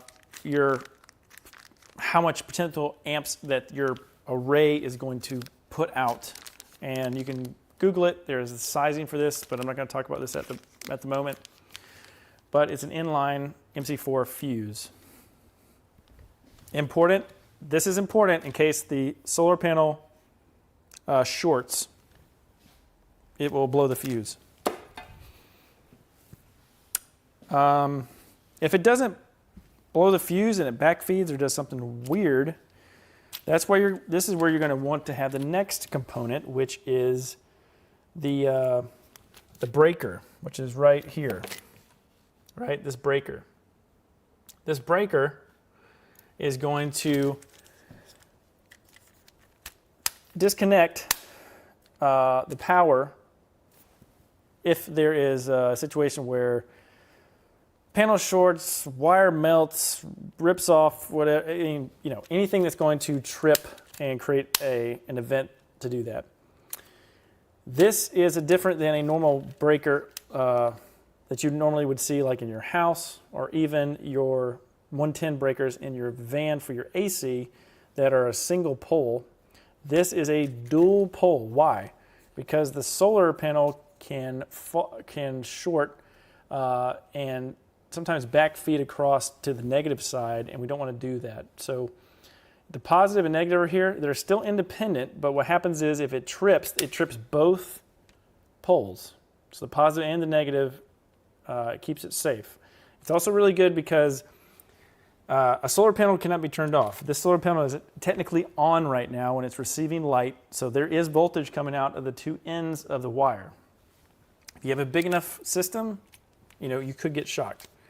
So this is also a good way to do maintenance on your panels if you need to change out a panel, or you need to do some type of maintenance on your van, or you have such a big solar panel array that if you turn your batteries off, there's so much power coming in here, your system may still be powered. So if you need to do a hard reset on your battery monitor or some other system in your van, having 2 sets of disconnects, one for the main battery bank and one for the solar, is a really good way to perform easy maintenance on your system. So dual pole disconnect. If you want to get fancy, you can buy a nice clean box that is waterproof and holds these breakers in the box. All right, finishing up here. You got wires coming through your roof. Don't forget to check out the other video, which is our roof gland seals video. So this roof gland seals video, it's on our YouTube channel. And in this video, you're going to be able to see how I take this box of roof glands, and instead of using a normal solar through the roof connector, I actually put the individual cables in each one of these glands. I think it's a neater way. I think it's an easier way to do maintenance if you need to replace cables. So definitely check that out. There's a whole video about it right here. So I show you how I use certain seals to put cables through the roof of a van and keep it nice and watertight on the inside. So that's in a future video. All right, we're almost done here. If you want to monitor what your charge controller is doing, you can upgrade to these Bluetooth adapters. These little Bluetooth adapters will plug into Renogy components and allow you to monitor the inverter charger, monitor an inverter, a DC to DC charger, or an MPPT PWM controller. So those kind of play together. We've got our batteries, which we talked about at the beginning. And last but not least, we have a voltmeter that you can test your connections. You can test what's coming out of the panel. Make sure your panel is actually working correctly and it's outputting the standard, default amps or the short circuit current. It's a good way to, you can check the panel and make sure it's what it's supposed to be. But that's it, guys. Let's see here. Any more questions? Looks like we are done. Don't forget to check out our DIY van build cheat sheet. Save time and money with our curated products list. So check that out. Name and email address. Click download now. It's going to go straight to your inbox, and it's completely free. It's completely free. I really think it's going to help you guys out on your van build. All right, long live stream tonight. Trying to get everybody caught up on a little bit of knowledge while we've been working on the van behind me. More footage coming to you of the current van build we're doing, which is our spec build for the shop. See if I can spin this around here.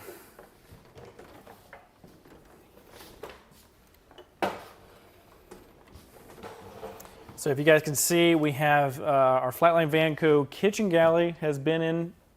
It is been modified so that we can attach it to our adventure wagon system. And I'm looking forward to showing that to you. All right, if you guys don't have any other questions, hope you guys enjoyed the live stream. Look forward to our next stream coming up next week. Don't forget to check out vanbuilderhq.com.